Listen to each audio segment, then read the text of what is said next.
अस्सलाम वालेकुम दोस्तों।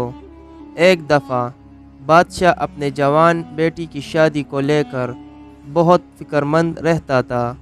वो बरसों से नेक और इबादत गुजार दामाद के तलाश में था। एक दिन उसने वज़ीर को बुलाया और कहा, किसी तरह भी मेरे बेटी के लिए रियाया में से इबादत गुजार इंसान को तलाश करके सामने पेश करो। वज़ीर ने अपने फ़ौज को शहर के जामिया मस्जिद के गिर्द तैनात कर दिया और कहा, चुप कर देखते रहो। जो शख्स आधी रात मस्जिद में दाखिल होगा उसे निकलने मत देना जब तक मैं ना आ जाऊँ। ऐन उसी वक़्त एक चोर चोरी करने के इरादे से घर से निकला और दिल ही दिल में सोचा, क्यों ना आज शहर की जामिया मस्जिद में जाकर चोरी की जाए, वहाँ मस्जिद का कीमती सामान चुराया जाए।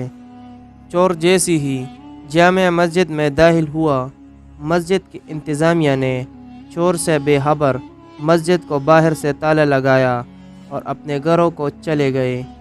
फ़ौजी दस्तों ने वज़ीर को इत्तला दी कि लगता है कोई इबादत गुजार आया है, मगर मस्जिद को ताला लग चुका है।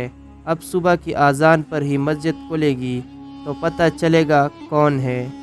वज़ीर जल्दी से मस्जिद पहुंचा और सुबह की आज़ान का शिद्दत से इंतज़ार करने लगा ताकि अंदर मौजूद नेक इंसान को बादशाह के सामने हाजिर किया जा सके।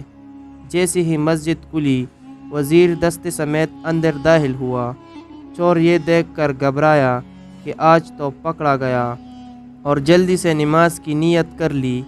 जूँ ही नमाज ख़त्म करता, फ़ौरन खड़ा होकर दोबारा नीयत कर लेता। वज़ीर को इसकी इबादत गुजारी पर यकीन आ गया। जूँ ही नमाज ख़त्म की, फ़ौजी दस्ते ने इसे चोर को पकड़ा और बादशाह के सामने पेश किया। वज़ीर ने कहा, बादशाह सलामत, ये है आपका मतलूबा शख्स। इसे मस्जिद से गिरफ़्तार किया है। रात भर मस्जिद में इबादत करता रहा।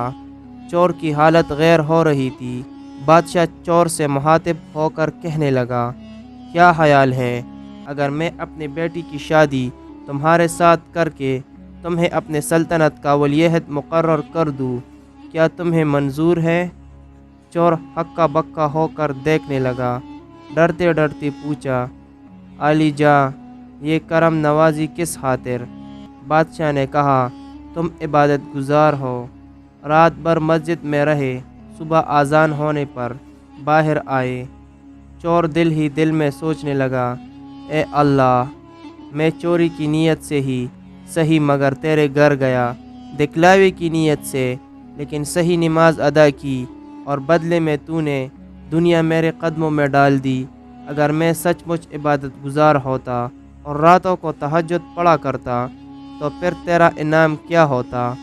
वही कड़े कड़े नादम होकर गिर गया। खुशनसीब है वो लोग जिनका दिल इबादत में लगता है। खाली दिल अपने मालिक के सामने गिड़गिड़ा कर ज़िक्र करते हैं। आरामदेह बिस्तरों को छोड़कर मुसल्ले पर खड़े होते हैं। क्या मुकाम होगा उनका अल्लाह की नज़दीक, एक इंसान इसका तसव्वुर भी नहीं कर सकता। तो दोस्तों, अगर आपको हमारी आज की वीडियो पसंद आई हो तो हमारे चैनल को सब्सक्राइब करें मज़ीद अच्छी वीडियो सबसे पहले देखने के लिए। Thanks for watching.